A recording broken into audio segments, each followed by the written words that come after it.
Vocês prestaram atenção quando nós fazemos o sinal da cruz, né? Lembra-se, sexta-feira passada, o Pai, esta figura não visível, né? Fica na região do crânio, o Pai, o Filho, o coração, é o órgão, este que nós vemos, e Espírito Santo, os dois pulmões, né? Então o nome do Pai, Filho e do Espírito Santo. Até isso tem sua característica. Continuamos, talvez, já com muitas respostas, que é a verdade. Acho que já na nossa caminhada, alguma coisa já vai delineando o que é a resposta. Veja que quando nós lemos na Sagrada Escritura, eu sou o caminho, a verdade e a vida, então é fácil olhar assim, né? Jesus é a verdade. Claro que sim. Mas à medida em que nós vamos caminhando com essa luz do coração, vai nos iluminando e vai tendo sentido as coisas. Não é algo que se joga e que se engole, que não há uma clareza de compreensão. O gostoso é que a luz do coração vai nos dando uma clareza, vai nos iluminando aqueles espaços sombrios da razão. Portanto, acho que já, neste momento, já temos uma ideia de quem sou eu, de onde vim, para onde vou e assim por diante. O que nós precisamos tomar consciência é isso. Enquanto nós estivermos envolvidos nessa matriz do ter, nós não seguimos essa verticalização. Eu não sei se vocês estão compreendendo, se vocês estão captando essa analogia, porque para nós, não acho que só católicos, para nós cristãos de uma forma geral, se fala muito pouco da teologia do corpo, muito pouco. Eu nunca tinha escutado nada disso, não sei vocês. Então às vezes fica um pouquinho complexo para se entender. Semana passada, Carlos fez uma pergunta e foi muito interessante, que eu gostaria de repetir. Quando eu falo nessa fase do ter, da gestação do ter, não é ter posse de bens, não tem nada a ver com isso. O ter é assumir a si próprio, é ter-se, é ter consciência de si, é ter domínio sobre si. Este é o ter. E quando nós estamos falando isso, é claro que isso não é estanque, ou seja, passamos por uma fase, entramos em outra, terminamos aquela, caminhamos para uma outra e assim vamos. Não, isto é permanente. Permanentemente estamos rompendo o ter, entrando no ser, rompendo o ser, entrando no vir a ser. O grande problema nosso é que às vezes não chegamos a entrar no vir a ser, porque nós não nos permitimos a isso. Nós chegamos até um estágio e achamos que ali é o suficiente.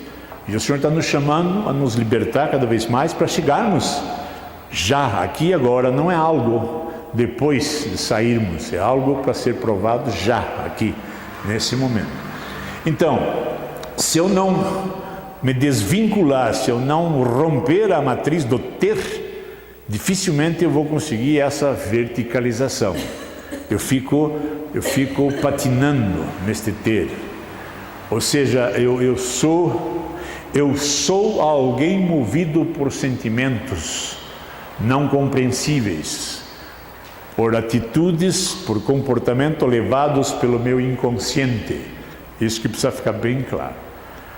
Se nós formos conscientes do que eu faço, se eu sou consciente do que eu falo, do que eu faço, como eu ajo, é sinal de que realmente estou rompendo essa matriz. Eu estou sendo senhor de mim mesmo.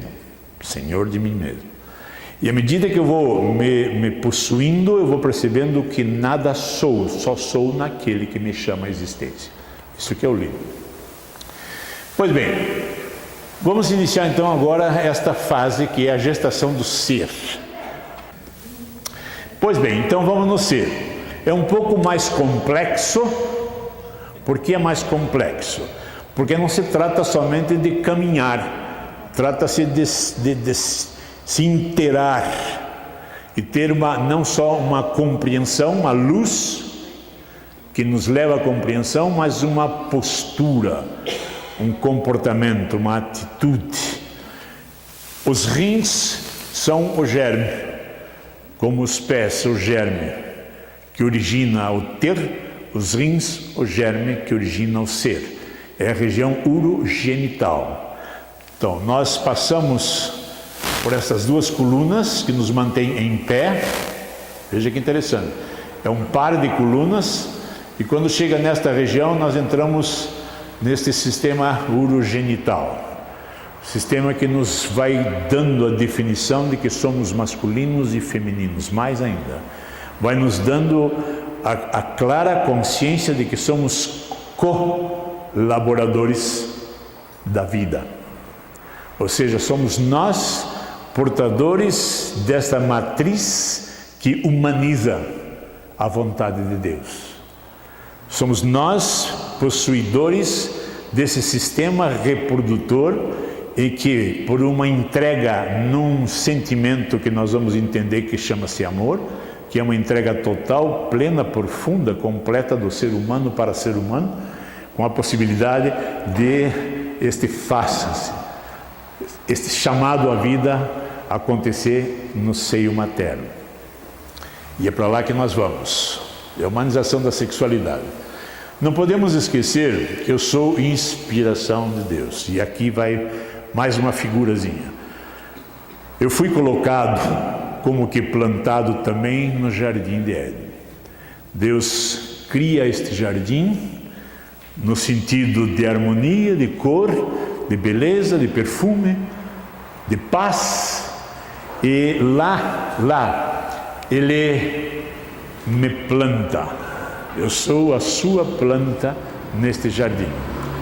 Eu sou a sua imagem com condições de juntos vivermos a sua semelhança neste jardim. O que acontece que nós sabemos? Nós fomos então, está aqui. O Senhor tinha plantado o jardim de Éden e colocou nele o humano que havia criado. O humano que havia criado. Nós recebemos nesse momento, como nós vimos, o ar, o sopro da vida. Nos tornamos alma vivente, plantados no jardim de Éden, para vivermos a mais profunda harmonia e comunhão com o Criador. Rompemos isto. Quando nós rompemos, o que acontece? Nós não saímos da matriz no tempo oportuno. Nós não saímos da matriz no Kairos. Nós saímos dessa matriz no Cronos, porque nós assumimos a postura de sair. Nós, quando eu digo nós, o humano rompe com esta harmonia e sai, ele aborta. Não no momento propício. Não era o momento de Deus. Por isso nós temos agora que arcar com essa consequência e passar por todo o ciclo da humanização. Nós temos que nos humanizar tudo outra vez. Já éramos, nós perdemos. Então nós temos que recuperar agora todo esta matriz da humanização. Alguém falou? Quando nós então saímos, veja bem, nós perdemos este sopro e temos que humanamente começar agora a experimentar o sopro num momento de vida intrauterina por meio do sopro da própria mãe. Quando tivermos no momento oportuno, rompemos a matriz e começamos a respirar por nós mesmos. Veja como há um processo longo, demorado, triste e árduo que nós mesmos escolhemos. Nós rompemos, agora nós temos que recuperar isso. E não pode ser diferente, tem que haver este caminhar. Se eu olho a cronologia do ser humano, eu não posso. Ele tem que ser um embrião, um feto, um nenê, e vem vindo. Ele tem que crescer, literalmente, para poder experimentar essa nova vida. Então ele vai agora inspirar esse sopro de Deus por meio da mãe, por meio da própria placenta. Ele não respira pelo sistema normal. Ele está dentro de um líquido, mas ele tem que ter esse sopro por meio da mãe. No nascimento, por meio dele mesmo. O grande problema é que quando ele é expulso desta matriz divina, ele não vê, ele só ouve. E aí está a fase que nós temos que entender. Ele não vê, ele ouve. Por isso nós vemos São Paulo dizer: quem acredita se ninguém prega? Eu só acredito quando eu começo a ouvir. Este é o processo. Porque eu saindo do Éden, tudo ficou escuro para mim. Eu perdi a luz. Quando eu perdi a luz, o que acontece? Eu não vejo nada. Nada. Mas escuto. E eu preciso escutar novamente. Abrir os ouvidos, lembra-se o sistema todo que eu falei de audição. E deixar que este calor me traga este ferro em brasa para que seja martelado e seja novamente reconstruído essas coisas, para que a luz atinja o meu ser. Eu escuto, mas não vejo. Por isso nós falamos que à medida em que nós vamos subindo nessas matrizes, nós vamos saindo desta escuridão e vamos começar agora a ver, não só ouvir, mas ver. Por isso o primeiro mandamento é este: ouve, ó Israel. Escuta primeiro, né? Ouve. Esse é o nosso Deus. Não adianta se querer antecipar a coisa e querer ver antes de ter ouvido. Não nos convencemos. Não há uma luz interior. Nós tentamos clarear com a nossa razão e não conseguimos, porque é um mistério. Já sabemos isso, é inexplicável. Ouve, ó Israel, o Senhor nosso Deus é o único Senhor, e amarás. Andamos como numa neblina, não enxergamos claro as coisas, é muito confuso. E interessante é quando nós ouvimos estas coisas no início, se nós bloquearmos um pouco com a nossa razão, é tudo escuro, é neblina. Não falamos com alguém, e esse alguém, ou por orgulho, ou por sei lá, por alguma coisa de sabedoria humana, não entende e não vai entender. Então, glorificado seja Pai, porque você escondeu essas coisas dos sábios e mostrou aos pequenos, aos humildes. Então, não é conhecimento humano de razão que se entende isso.